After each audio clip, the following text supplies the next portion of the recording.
नमस्कार दोस्तों, धन की बात में आपका स्वागत है। मैं हूं नीरज।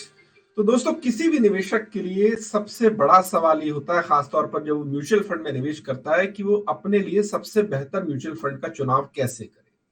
जिस म्यूचुअल फंड में वो निवेश करने वाला है, किन बातों का वो ध्यान रखे, कैसे वो ये जाने कि इस म्यूचुअल फंड का पुराना रिकॉर्ड क्या रहा है, कौन से फंड मैनेजर है जो उसे हैंडल कर रहे हैं, कितना एक्सपेंस रेशो है और कितने वक्त तक उसके लिए उसमें बने रहना सही है।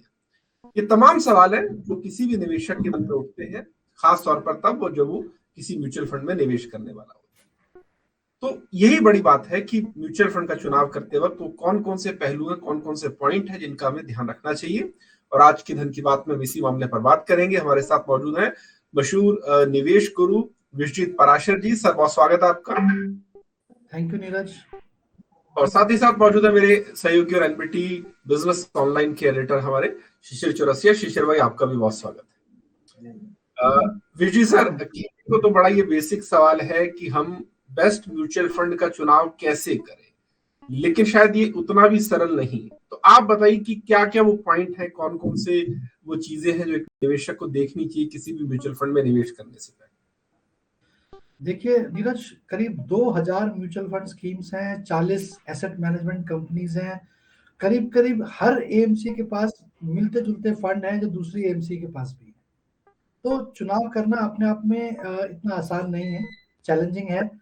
नंबर एक, चुनाव तक तो बाद में पहुंचेंगे, पहले ये जरूरी है कि जो कैटेगरीज हैं म्यूचुअल फंड की, तो कौन सी कैटेगरी में निवेश किया जाए, किस तरीके का निवेशक किस तरीके के फंड्स में निवेश करे, वो बहुत जरूरी है जानना।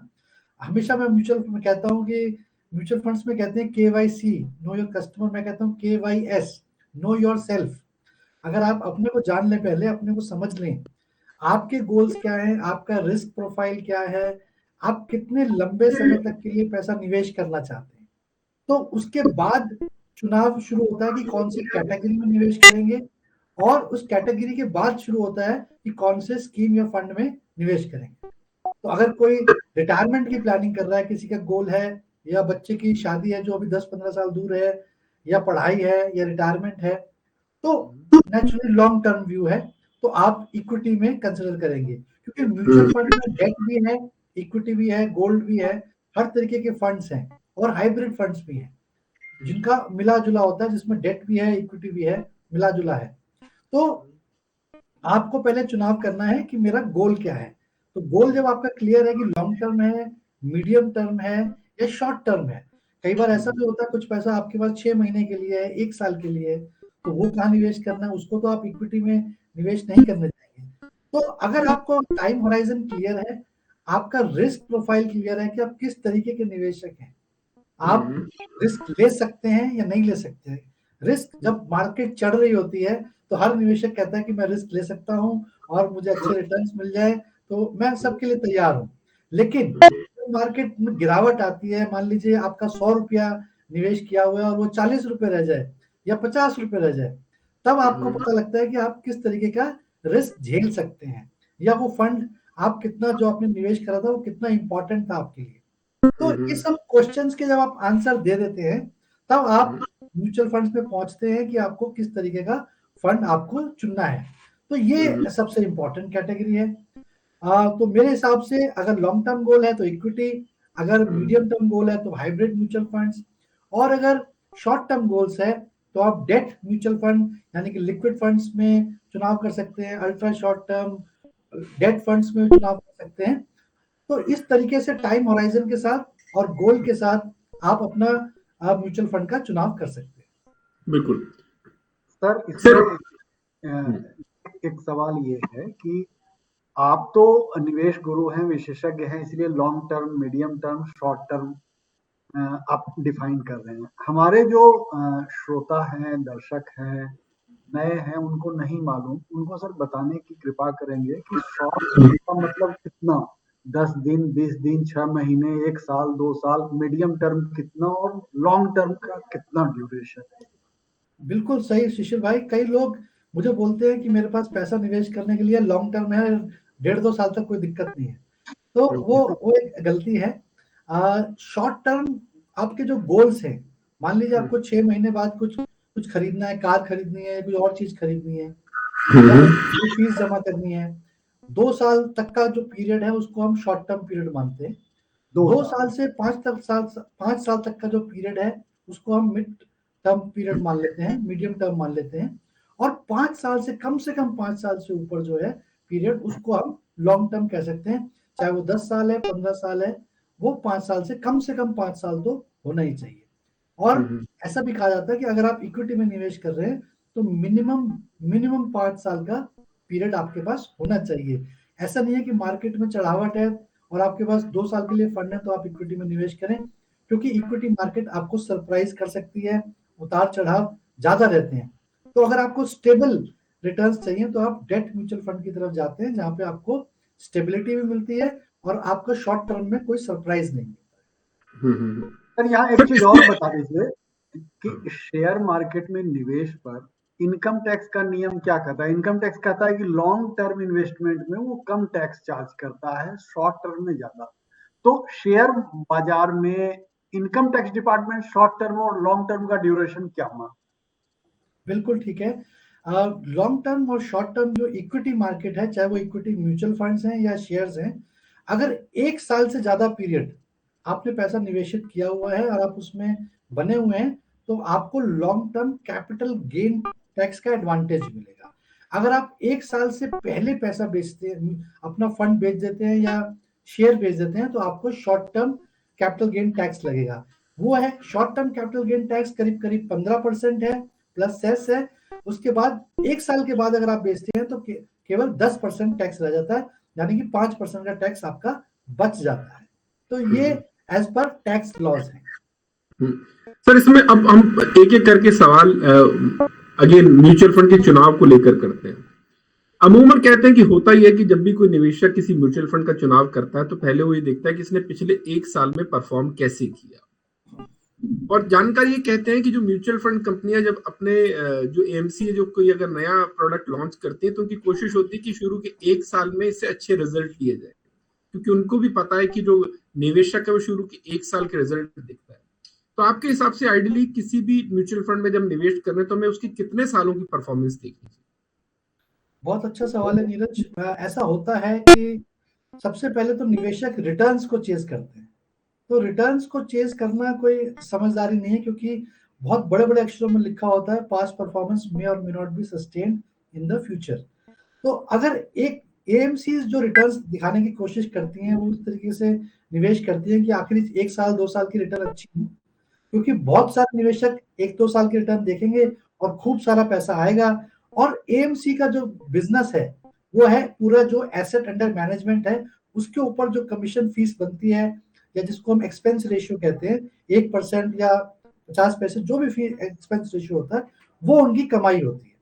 तो हर एएमसी चाहती है कि 1 साल की रिटर्न, 2 साल की रिटर्न दिखाए, अच्छे से अच्छी रिटर्न दिखाए, ताकि ज़्यादा से ज़्यादा पैसा आए और उनका बिजनेस प्रॉफिटेबल हो। लेकिन निवेशक के लिए सबसे इंपॉर्टेंट सलाह ये है कि उसको कंसिस्टेंसी देखनी चाहिए। कंसिस्टेंसी रिटर्न्स की देखनी चाहिए कि 5 साल, 7 साल, 10 साल में क्या रिटर्न्स रहे हैं। अगर वो पुराना फंड है, कौन उसका फंड मैनेजर है, ये भी देखना चाहिए। और ऐसा भी देखना चाहिए कि जब मार्केट चढ़ रही थी तब वो फंड कैसे परफॉर्म कर रहा था। लेकिन उससे भी इंपॉर्टेंट, जब कभी मार्केट में गिरावट आई तो क्या उस फंड में उतना ही गिरा या उसके मुकाबले जो और कम म्यूचुअल फंड कंपनीज थी वो ज्यादा गिरी। अगर वो कम गिरा तो अच्छा फंड है, अगर ज्यादा गिरा तो उसकी परफॉर्मेंस में क्वेश्चन मार्क है। तो ये सबसे इंपॉर्टेंट है कि वॉलेटिलिटी टाइम पे वो परफॉर्मेंस कैसी देता है, यानी कि गिरावट के समय कम गिरा और चढ़ते समय ज्यादा चढ़ा तो अच्छा फंड है, अगर इसका विपरीत है तो वो फंड सही नहीं है। तो ये क्राइटेरिया आपको देखना चाहिए अगर आप रिटर्न्स की बात करते हैं। लेकिन केवल रिटर्न्स देख के म्यूचुअल फंड का चुनाव करें, वो भी कहीं हद तक सही नहीं है।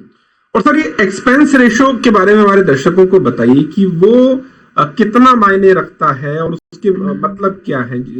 अमूमन हम देखते हैं कि 1% से नीचे 0.6% या 0.9%, तो वो कितना लॉन्ग टर्म में मायने रखता है जो एक्चुअल रिटर्न हमें मिलने वाले हैं उसमें।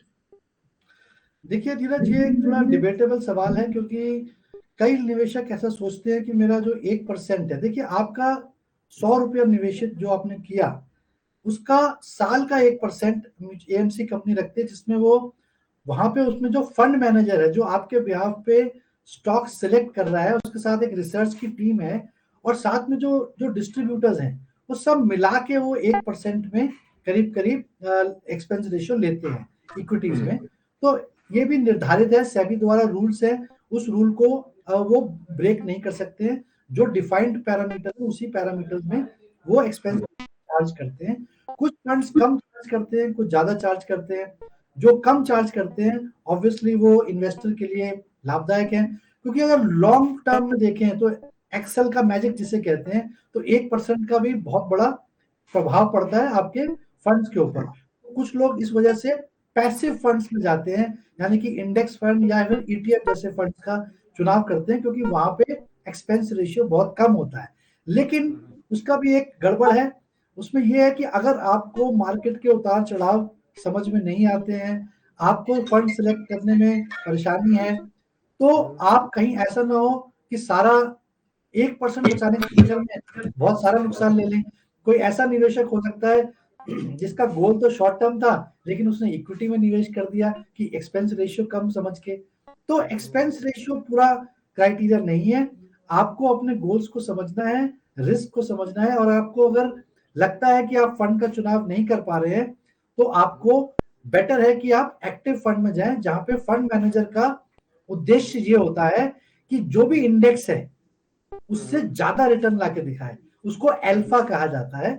अल्फा का मतलब है अगर बेंचमार्क, जो भी उस फंड, हर म्यूचुअल फंड स्कीम का एक बेंचमार्क है। अगर लार्ज कैप फंड है तो लार्ज कैप का बेंचमार्क है, बीएससी लार्ज कैप 100 बेंचमार्क है। तो उस लार्ज कैप बेंचमार्क से वो कितना ज्यादा रिटर्न लाया है, उस फंड मैनेजर का परफॉर्मेंस इससे जज किया जाता है। तो अगर वो ज्यादा रिटर्न ला सकता है 3 या 4%, और आपने केवल आधा परसेंट 1% फीस दी है, तो आपको फिर भी लाभ है, क्योंकि इंडेक्स में वो अल्फा कभी नहीं आएगा। इंडेक्स फंड जो होते हैं वो हमेशा इंडेक्स को ही मिमिक करते हैं, और इंडेक्स फंड कभी भी इंडेक्स को हरा नहीं सकता, क्योंकि वो उससे मिमिक कर रहा है तो कम ही होगा। तो इसलिए एक्सपेंस रेशियो इंपॉर्टेंट है। अगर आप नहीं समझते म्यूचुअल फंड का चुनाव करना, तो बेस्ट है कि आप एक्सपर्ट को दीजिए, जहाँ पे फंड मैनेजर है वो एक्सपेंस रेशियो फीस तो लेगा जो बहुत मिनिमल है, और सेबी के रूल्स के द्वारा ही फॉलो की जाती है, उससे ज्यादा नहीं की जाती। तो इसलिए आपको उस तरीके से भी देखना चाहिए। इसमें सर एक टर्म और यूज की जाती है एक्सपर्ट्स की तरफ से कि जब आप किसी भी फंड का चुनाव करते हैं और उसके रिटर्न देखते हैं, तो आपको रोलिंग रिटर्न्स देखने चाहिए। मतलब आपको उसके 5-5 साल के 2 पीरियड में उस फंड ने कैसा परफॉर्म किया, आपको ये देखना चाहिए। इसके क्या मायने हैं और ये क्यों जरूरी है? जी बहुत जरूरी है। बहुत सारे निवेशक शायद ये टर्म्स नहीं समझते होंगे, ट्रेलिंग रिटर्न्स या फिर एक्चुअल रिटर्न्स या फिर एब्सोल्यूट रिटर्न्स या फिर CAGR, ये बहुत सारे टेक्निकल्स हैं, कॉम्प्लिकेटेड हैं। रोलिंग रिटर्न अगर हम समझें, तो उस फंड की अगर 10 साल की हिस्ट्री है, तो हम किसी भी पीरियड से लेके किसी पीरियड तक उसका एवरेज रिटर्न देख सकते हैं। जब मार्केट में गिरावट थी तब उसका रोलिंग रिटर्न कैसा था, जब मार्केट अच्छी थी, या लास्ट 3 साल की एवरेज रिटर्न कैसी रही है, फ्रॉम एक डेट से लेकर दूसरे डेट तक, और ये किसी भी पीरियड में आप चेक कर सकते हैं। तो rolling return as a mutual fund advisers के लिए बहुत अच्छा टूल प्ले करता है, और ज्यादातर mutual fund advisers rolling return देखकर ही फंड का चुनाव करते हैं। बहुत इंपॉर्टेंट है। बिल्कुल बिल्कुल। इसके अलावा सर ये भी कहा जाता है कि आप जिस भी फंड में निवेश करें, आप ये देखिए कि फंड मैनेजर ने या उस एएमसी ने कितना डाइवर्सिफाई वो इन्वेस्टमेंट कर रखा है। क्या ये आम निवेशक के लिए इस बारीकी को समझ पाना संभव है कि वो देखे कि सपोज अगर वो कोई भी XYZ किसी भी म्यूचुअल फंड में निवेश कर रहा है, तो उस म्यूचुअल फंड में आगे अलग अलग सेक्टर में कितना निवेश किया है, किस स्टॉक्स में कितना किया है, क्या ये व्यवहारिक तौर पर प्रैक्टिकली संभव है एक निवेशक के लिए, और ये कितना जरूरी है? देखिए बिल्कुल, अगर जागरूकता है, क्योंकि आपका हार्ड अर्न्ड मनी है, तो क्यों नहीं होनी चाहिए, जागरूकता होनी चाहिए। आपको जानना चाहिए कि आपने जिस फंड में निवेश किया है, और ये सब कुछ उनके फॉर्म्स पे अवेलेबल होता है, फैक्ट शीट्स में सब कुछ अवेलेबल होता है। और कुछ ऐसे प्लेटफॉर्म्स हैं जैसे वैल्यू रिसर्च है, मॉर्निंग स्टार है। आप केवल उस फंड का नाम लिख दीजिए, तमाम सारी इंफॉर्मेशन जो उस फंड से रिलेटेड है, एक्सपेंस रेशियो, फंड मैनेजर, उस फंड का एसेट अंडर मैनेजमेंट कितना है, AUM कितना है, या कितना पुराना फंड है, लास्ट 10 साल की क्या रिटर्न्स रही हैं, क्या कंसिस्टेंसी है, उसके रिस्क फैक्टर्स क्या है, ये सब तमाम इंफॉर्मेशन आपको मिल सकती हैं। जहां तक की बात डाइवर्सिफिकेशन की है नीरज, म्यूचुअल फंड अपने आप में एक पोर्टफोलियो है बहुत सारे स्टॉक्स का। अगर आप डायरेक्ट स्टॉक्स में जाएंगे तो आपको एक स्टॉक खरीदना पड़ेगा, यहाँ पे आप 500 रुपए में भी आपको डाइवर्सिफिकेशन मिल रहा है। तो सबसे कम होता है जैसे फोकस्ड म्यूचुअल फंड जिसे कहते हैं, वहां पे करीब मैक्सिमम 30 स्टॉक्स होते हैं। आप नॉर्मली एवरेज 50 से 60 स्टॉक्स हर म्यूचुअल फंड में होते हैं, तो यहाँ पे ऑटोमेटिकली उसको डाइवर्सिफिकेशन मिल जाता है। अगर आप फंड का फॉर्म देखें या फैक्ट शीट देखें तो वहां पे क्लियरली डिफाइंड होता है कि इस फंड का इन्वेस्टमेंट ऑब्जेक्टिव क्या है। क्या ये शॉर्ट टर्म फंड है, क्या ये हाई रिस्क फंड है, क्या ये लॉन्ग टर्म के लिए फंड है, तो ये सब कुछ चीजें उसमें क्लियरली डिफाइंड है। और ये फंड किस में इन्वेस्ट करेगा, कौन से सेक्टर में इन्वेस्ट करेगा, इक्विटी में कितना करेगा, डेट में कितना करेगा, कैश में कितना करेगा, और यहाँ तक कि अगर आप लार्ज कैप फंड लेते हैं तो लार्ज कैप में कितना निवेश करेगा, मिड कैप फंड लेते हैं तो मिड कैप में कितना निवेश करेगा। तो ये तमाम जानकारियां नीरज फैक्ट शीट्स पे मिल जाती हैं।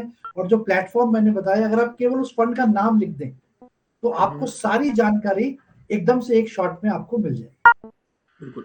एक सवाल सर जो अक्सर मेरे जहन में आता है वो ये कि सपोज आज 2023 में मैंने किसी एक म्यूचुअल फंड में सपोज फर्ज कीजिए 5 लाख रुपए का निवेश किया और मेरा टारगेट है कि मैं 10 साल तक इसमें इन्वेस्टेड रहूंगा और मैं चाहता हूं कि मुझे 3 से 4 गुना रिटर्न मिल जाए, 15 से 20 लाख रुपए मेरे 5 लाख हो जाए, ठीक है। फिर मैं एक साल के अंदर देखता हूं कि 5 लाख जो है मेरे सपोज 5,50,000 या 5,75,000 रुपए हो गए और मुझे लग रहा है कि मेरा फंड ठीक जा रहा है, और फिर ये 6 लाख भी हो गए 2 साल में।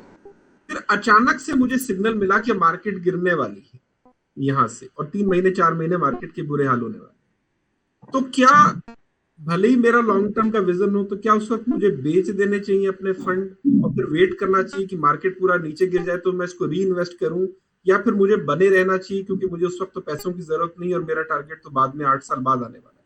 क्या अप्रोच होनी चाहिए अगर आपके फंड आपको अच्छा रिटर्न दे रहे हैं और अचानक आपको ये सेंस होता है कि नहीं अभी मार्केट 6 महीने गिरेगा, क्या उस वक्त इन्वेस्टेड रहना चाहिए, निकलना चाहिए और दोबारा इन्वेस्ट करना चाहिए? देखिए नीरज, अगर आप म्यूचुअल फंड में निवेश कर रहे हैं तो ऑब्वियसली बने रहना चाहिए, क्योंकि आप म्यूचुअल फंड में एक लॉन्ग टर्म के लिए निवेश करते हैं और हर साल रिटर्न आएगी, हर समय मार्केट ऊपर जाती रहेगी, ऐसा ऐसा पॉसिबल ही नहीं है।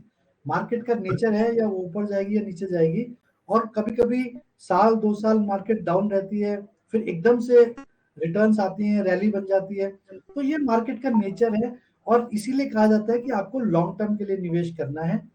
और इसका बेस्ट अप्रोच होता है कि आप सिस्टमैटिक इन्वेस्टमेंट प्लान करें, ताकि आपको मार्केट की टाइमिंग करने की जरूरत ना पड़े, क्योंकि अच्छे से अच्छा फंड मैनेजर, सलाहकार भी मार्केट की टाइमिंग नहीं कर पाता है। क्योंकि मार्केट की टाइमिंग नहीं हो पाती है, इसीलिए म्यूचुअल फंड में सिस्टमैटिक इन्वेस्टमेंट प्लान जैसे टूल्स का इजाद हुआ है, ताकि आपको टाइमिंग की जरूरत ही ना पड़े। और जब मार्केट नीचे जाएगी तो आप ज्यादा यूनिट्स खरीद रहे हैं तो वो भी आपको लाभ होगा और एवरेजिंग होगी और आपको लॉन्ग टर्म में अच्छे रिटर्न्स मिलेंगे। तो मेरा यही सलाह रहती है कि आप लमसम ना लगाएं, स्टैगर करें, एसआईपी, एसटीपी जैसी अप्रोच को फॉलो करें। 5 लाख रुपए को भी अगर आप एसटीपी के माध्यम से निवेश करते तो 3 से 6 महीने की वॉलिटिलिटी आपकी बच जाती और आपको एक मार्केट टाइमिंग का वो नहीं होता, क्योंकि आपने डिफरेंट मार्केट टाइमिंग्स में निवेश किया हुआ है। तो आपको वो रिस्क नहीं रहेगा कि फंड गिर गए। और जहां तक कि अगर आपको लगता है कि मार्केट गिर जाएगी, अच्छे अच्छे एडवाइजर्स, कंसल्टेंट्स को नहीं पता लगता है कि कल मार्केट क्या बिहेव करेगी। 3 महीने 6 महीने की तो दूर की बात है, लेकिन फिर भी मैं कहूंगा अगर आपको लगता भी है तो कई एडवाइजर तो कहता है कि और निवेश करें, क्योंकि बेस्ट टाइम होता है जब मार्केट डाउन होती है, तो आपको ज्यादा यूनिट्स मिलते हैं या सस्ते दामों पे वो शेयर्स या म्यूचुअल फंड मिल जाते हैं। तो इसलिए मेरे हिसाब से टाइमिंग बिल्कुल नहीं करनी चाहिए, कोशिश करनी चाहिए एसआईपी करें। और जब मार्केट गिर भी रही हो और आपको आशंका भी हो तो भी आपको बने रहना चाहिए, क्योंकि आपको अपने गोल्स को देखना है और लॉन्ग टर्म में ही रिटर्न्स बनते हैं इक्विटी में, शॉर्ट टर्म में नहीं बनते हैं। ये बहुत पुरानी रिसर्च है। बिल्कुल। अब सर सवाल ये आता है कि अक्सर हम कहते हैं कि डाइवर्सिफाई होना चाहिए हमारा इन्वेस्टमेंट, है ना। एक आधे म्यूचुअल फंड में इन्वेस्टेड ना रहे, एक आधे स्टॉक में ना रहे, कम से कम 4-5 में रहे। लेकिन ये बात क्या हर निवेशक के लिए अलग अलग है? सपोज मैं एक ऐसा निवेशक हूं जो हर महीने सिर्फ 10,000 रुपए इन्वेस्ट कर सकता है, तो क्या 10,000 रुपए को मैं 5 म्यूचुअल फंड में 2-2 हजार रुपए करके डालूं तो कोई अमाउंट होगा नहीं बहुत ज्यादा। लेकिन एक ऐसा निवेशक है जो एक महीने में 1 लाख रुपए भी इन्वेस्ट करता है, अगर वो 20-20 हजार डालता है तो फिर भी एक अमाउंट है। तो ये जो डाइवर्सिफाई इन्वेस्टमेंट की बात है, क्या ये किसी भी अमाउंट के लिए सही है या हर निवेशक के हिसाब से अलग? जी बिल्कुल, देखिए डाइवर्सिफिकेशन का बड़ा सिंपल फॉर्मूला है नीरज, कि अगर आप म्यूचुअल फंड में निवेश करते हैं तो ये कहना, ये डायनामिक मार्केट है। कभी स्मॉल कैप फंड्स पॉपुलर होते हैं, फेवरेबल होते हैं, कभी मिड कैप फंड्स में अच्छे रिटर्न्स आते हैं, कभी लार्ज कैप फंड में रिटर्न्स आते हैं। तो आपको तो मालूम नहीं है कि स्मॉल कैप में आएंगे कि मिड कैप में आएंगे कि लार्ज कैप में आएंगे। तो अगर हमने डाइवर्सिफाई कर लिया और कोशिश ये की जाती है कि आप लार्ज कैप में 50-60% रखें, 15-20% मिड कैप में रखें और 10-15% स्मॉल कैप में रखें। तो होता ये है कि लार्ज कैप में एक स्टेबिलिटी है, ये टॉप 100 कंपनीज हैं, तो यहाँ पे आपको गिरावट थोड़ी कम नजर आएगी अगर मार्केट फॉल भी कर जाती है। मिड कैप वो कंपनियां जो कभी छोटी थी अब बड़ी हो गई हैं और आगे चल के और बड़ी हो सकती हैं, लेकिन फिर भी कोई कोई फॉल हो सकता है, कोई कुछ कंपनी ऐसी हो सकती हैं जो बंद हो जाए, जो ग्रो ना कर पाए। और स्मॉल कैप जो है और हाई रिस्क कंपनीज है, क्योंकि अभी छोटी हैं, अभी उनका पता नहीं है कि सस्टेनेबिलिटी कैसी है या गवर्नेंस कैसी है। तो हम इसको एक डाइवर्सिफाइड पोर्टफोलियो बना लेते हैं और इसको लार्ज कैप, मिड कैप और स्मॉल कैप में जब हम डाइवर्सिफाई कर लेते हैं तो मार्केट कैसी भी हो, आपकी एक एवरेज रिटर्न अच्छी रहेगी और गिरावट थोड़ी सी कम आएगी। डाइवर्सिफिकेशन का सबसे बड़ा लाभ यह है कि रिस्क कम हो जाता है आपका, क्योंकि मान लीजिए आपने 100 रुपए स्मॉल कैप में लगाए और स्मॉल कैप फंड गिर गए, तो आपका 100 रुपए मान लीजिए 50 रुपए रह गए। तो ये एक बहुत बड़ा रिस्क है। रिस्क को कम करने के लिए डाइवर्सिफाई किया जाता है, क्योंकि आप एक जगह कॉन्सेंट्रेटेड नहीं है। अगर आपने स्मॉल कैप में लगाए हुए हैं तो केवल उन्हीं 250 कंपनियों में लगाए हुए हैं जो 250 कंपनी की बाद की कंपनियां हैं, 251वीं कंपनी है या उसके बाद की है। तो अगर वो रिस्क है तो वो आप उससे बच जाते हैं, क्योंकि आपने लार्ज कैप में भी लगाया हुआ है, मिड कैप में भी लगाया हुआ है और स्मॉल कैप में भी लगाया है, और लार्ज कैप में ज्यादा लगाया हुआ है, तो इस वजह से थोड़ी सी स्टेबिलिटी आपके पोर्टफोलियो में आ जाती है। तो डाइवर्सिफिकेशन में आप रिस्क रिटर्न्स कम नहीं करते हैं, रिटर्न्स की एक्सपेक्टेशन अच्छे रहते हैं, बहुत ज्यादा गिरावट नहीं आती है, रिस्क थोड़ा कम हो जाता है। अगर आप एक जगह फोकस वे में रहते हैं तो आपका रिस्क ज्यादा बढ़ जाता है। तो इसको एसेट एलोकेशन भी कहते हैं, कि थोड़ा पैसा इक्विटी में डालें, थोड़ा डेट में डालें, थोड़ा गोल्ड में डालें, विद इन इक्विटी में भी थोड़ा लार्ज कैप में डालें, थोड़ा मिड कैप में डालें, थोड़ा स्मॉल कैप में। तो इससे आपका रिस्क कम हो गया, रिटर्न्स का पोटेंशियल कम नहीं हुआ, रिटर्न्स आने की उम्मीद उतनी ही रहती है। और दूसरा सर, जो प्रॉफिट बुकिंग की बात होती है कि सपोज आपने, अगेन मैं फिर एग्जांपल लूंगा कि आपने 5 लाख रुपए म्यूचुअल फंड में डाले, आपका टारगेट ये है कि 10 सालों में 15 लाख हो जाए या 20 लाख हो जाए तो काफी है। फिर मार्केट इस तरह से चला कि 5 साल में आप देख रहे हैं कि आपके फंड 5 लाख से 15 लाख हो गए, तो क्या आपका टारगेट अगर अचीव हो गया तो उसमें आपको सारा पैसा निकाल लेना चाहिए, या आपको चूंकि अभी वक्त है, 5 साल और जरूरत नहीं है तो बने रहना चाहिए? प्रॉफिट को लेकर क्या अप्रोच होनी चाहिए लोग? देखिए नीरज, प्रॉफिट जो है थोड़ा शेयर मार्केट का टर्म है कि प्रॉफिट बुकिंग हो गई, प्रॉफिट कर लिया। म्यूचुअल फंड्स में हम लोग गोल्स की बात करते हैं कि आपका गोल क्या है, और जितना लंबा समय होगा उतना पावर ऑफ कंपाउंडिंग का आपको लाभ मिलेगा।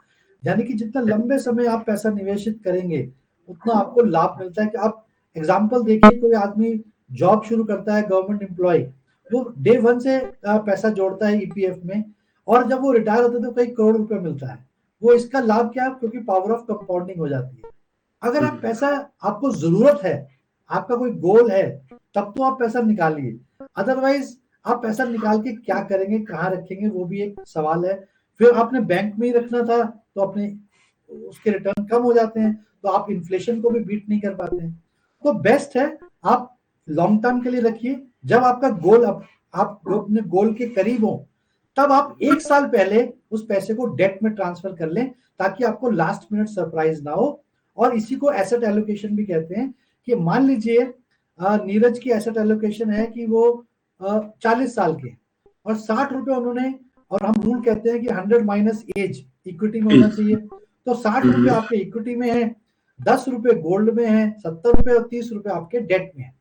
अगर इक्विटी मार्केट में आपके रिटर्न हाई हो गए, मार्केट ज्यादा चढ़ गई और 60 रुपए नीरज भाई के 75 रुपए हो गए, तो 15 रुपए उठा के वो डेट में ला सकते हैं, ताकि आपका एसेट एलोकेशन 60 और 40 ही चल रहा है। तो आपका रिस्क कम हो गया और आपका डेट का पोर्शन बढ़ता जा रहा है, तो रिस्क कम हो गया। लेकिन 60 रुपए फिर भी बना हुआ है ताकि आपको रिटर्न मिलते रहे। तो निकालने की आवश्यकता नहीं है, सही रिबैलेंसिंग करने की आवश्यकता है एसेट एलोकेशन। शिशिर भाई, कोरोना के टाइम हमने देखा था कि जो देसी निवेशक हैं उन्होंने बड़े पैमाने पर एसआईपीज की। जानकार कहते हैं कि मतलब उससे काफी सहारा भी मिला मार्केट को।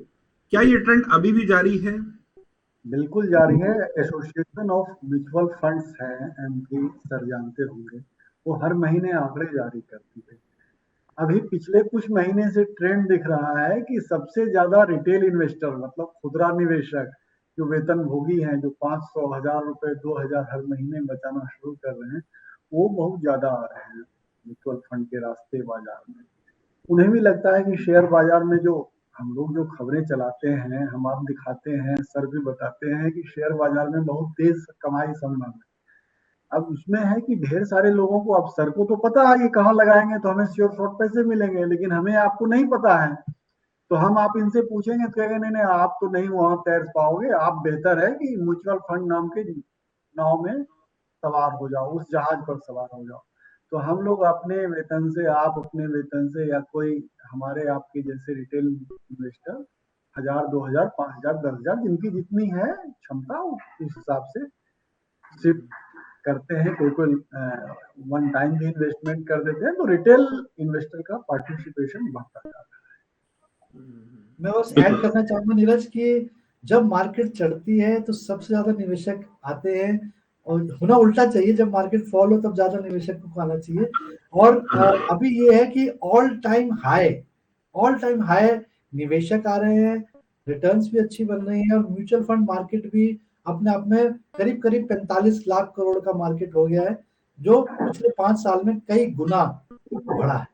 तो हर तरीके से राइज है, और मुझे ऐसा लगता है कि ये राइज अभी और चलेगा, क्योंकि अगला आने वाला समय जो है इंडिया का है। ये डिकेड, मैं हर शो में बोलता भी हूँ ऐसा कि ये डिकेड इंडिया का बिलोंग करता है। और बहुत सारे निवेशक ये एसआईपी के वर्ड को समझ गए हैं, म्यूचुअल फंड सही है ये भी समझ गए हैं, और उनको समझ में आता है कि अगर इन्फ्लेशन को, महंगाई को बीट करना है तो हमें कहीं ना कहीं इक्विटी में निवेश करना पड़ेगा। और यहाँ पे फंड मैनेजर है जो आपको आपके बिहाफ पे निवेश करेगा, और लिक्विडिटी है, जब चाहे आप पैसा निकाल भी सकते हैं। तो इतने सारे एडवांटेजेस आपको और कहीं नहीं मिलेंगे। और इन दिनों हम ये भी देख रहे हैं कि म्यूचुअल फंड में भी अगर आप रिडीम करते हैं तो पैसा भी विद इन डे, 1 और 2 डेज, एक दिन में भी हम देखते हैं कि वापस आ जाता है। तो इससे बढ़िया नहीं है कि आपको और क्या चाहिए। ऐसा भी नहीं कि कोई आप 5 या 10 दिन वेट कर रहे हैं। तो लगभग एफडी को रिडीम करने जैसा ही है कि आप 24 घंटे के अंदर आपके पास पैसा है। सर बहुत बहुत शुक्रिया सर आपका। आपने म्यूचुअल फंड से जुड़े तमाम पहलुओं के बारे में जानकारी दी कि आखिर एक निवेशक को किन किन बातों का ख्याल रखना चाहिए जब भी वो किसी म्यूचुअल फंड में निवेश कर रहा हो। उसका 1, 2, 3 नहीं, 5 या 10 सालों के आप रिटर्न देखेंगे, देखिए कि वो रिटर्न कितने कंसिस्टेंट हैं। ये भी देखिए कि जब मार्केट गिरा था तब उस म्यूचुअल फंड ने उस गिरते मार्केट में आपके पैसे को कैसे संभाला, कैसे आपका नुकसान कम से कम किया।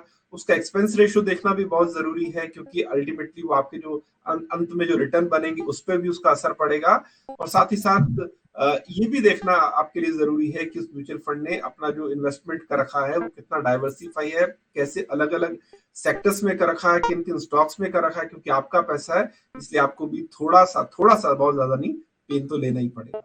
लेकिन ये जरूर है कि म्यूचुअल फंड को लेकर अगर आप अपने आप को थोड़े से भी शिक्षित करते हैं, थोड़े से भी उस बारे में अपनी जानकारी बढ़ाते हैं, तो आखिर में आप अपने उस पैसे के साथ ही जस्टिस करेंगे, न्याय करेंगे जिसे आपने इतनी मेहनत से कमाया है। तो ये थी आज की हमारी चर्चा कि बेस्ट म्यूचुअल फंड का निवेश कैसे करें। उम्मीद करते हैं कि आपको आपके तमाम सवालों के जवाब इसमें मिले होंगे।